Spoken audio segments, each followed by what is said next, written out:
أعوذ بالله من الشيطان الرجيم بسم الله الرحمن الرحيم الحمد لله رب العالمين اللهم صل على محمد وآل محمد وعجل فرجه الشريف السلام عليكم ورحمة الله وبركاته. After Muawiyah's informants had reported the concerns of the Shiites in Kufa, the delegations to Imam Hussein alayhi salam in Medina, and the correspondence, the letters between Imam Hussein alayhi salam and the Shiites in Kufa, Muawiyah wrote several letters to Imam Hussein alayhi salam, threatening Imam Hussein alayhi salam and attempting to dissuade him from taking actions against his crime. Imam Hussein alayhi salam, with great courage and conviction, responded to each of Muawiyah's letter, clarifying his position and intention. Muawiyah embarked on a campaign tour to promote his son Yazid. During his tour, he paid visits to several esteemed individuals, including Ibn Abbas and Aisha. Muawiyah paid 2 visits to Medina and visited Mecca only once. Muawiyah threatened those who opposed his decision to impose his son on the Ummah, on the Islamic nation. He threatened the people of Mecca, the people of Kufa, and the people of Medina with death if they did not obey him and pledge allegiance to his son Yazid.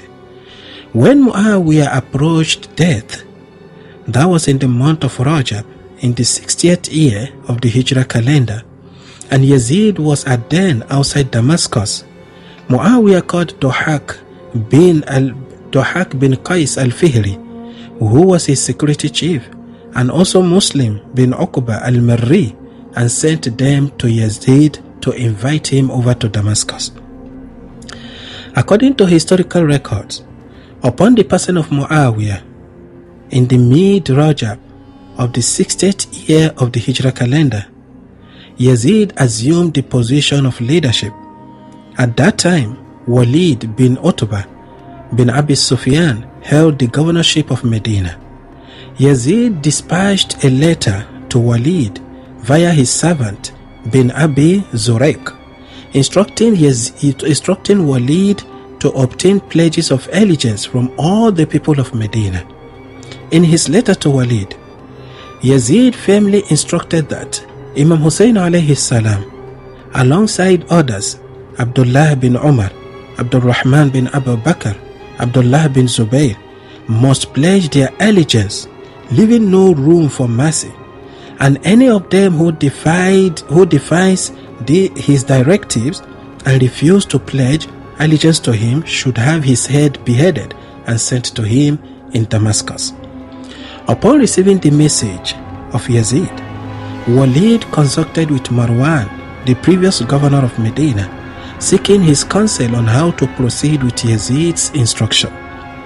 Marwan suggested convening a meeting with all of the people involved that same night to secure their pledge.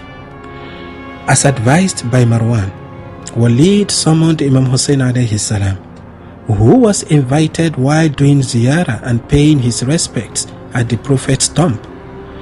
Imam Hussein alayhi salam met with Walid in his palace, and he met Marwan in the palace with Walid. Walid shared the news of Muawiyah's death and the appointment of Yazid as the new leader of the Islamic Ummah to Imam Hussein alayhi salam.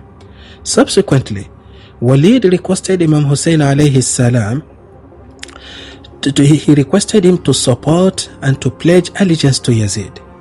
Imam Hussein alayhi salam informed Walid that it would be inappropriate to request a private pledge of allegiance to Yazid at that late hour of the night from him, and then suggested that Walid should wait until the following morning during public pledges.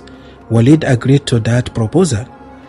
But before Imam Hussein alayhi salam could leave the palace, Marwan, who was with Walid in the palace, informed Walid that their only opportunity was that night. He emphasized the importance of securing Imam Hussein's pledge that night, as any delay would likely result into casualties.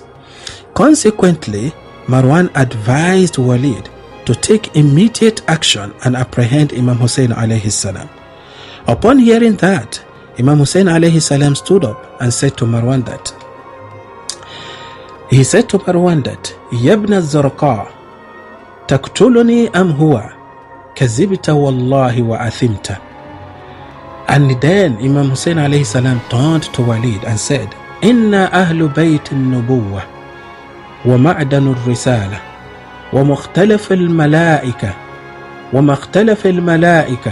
mahbat al-rahma bina fatah Allah wa bina khatam Allah wa yazid rajulun fasikun fajirun sharib al-khamr qatil al-nafs al-muhtarama mu'linun bil-fisk wal-fujur ومثلي لا يبايع مثله ولكن نصبه وتصبحون وننظر وتنظرون أينا أحق بالبيعة والخلافة. Imam Hussein alayhi salam said to Marwan that, are you the one, O son of Zurqa, that will kill me, or him, referring to Walid? By God you've lied and you are a sinner. Then Imam Hussein alayhi salam turned to Walid and said to Walid that, we are the household of prophecy, the source of the divine message, the landing place of the angels and mercy. With us God has started the divine message, and with us God has sealed it. And Yazid is an immoral man, an alcoholic, a killer of innocent souls, a proclaimer of immorality and mischief, and someone like me does not pledge allegiance to someone like him, referring to Yazid. However, we shall wake up in the morning, and we shall all witness which of us is more deserving of allegiance and caliphate.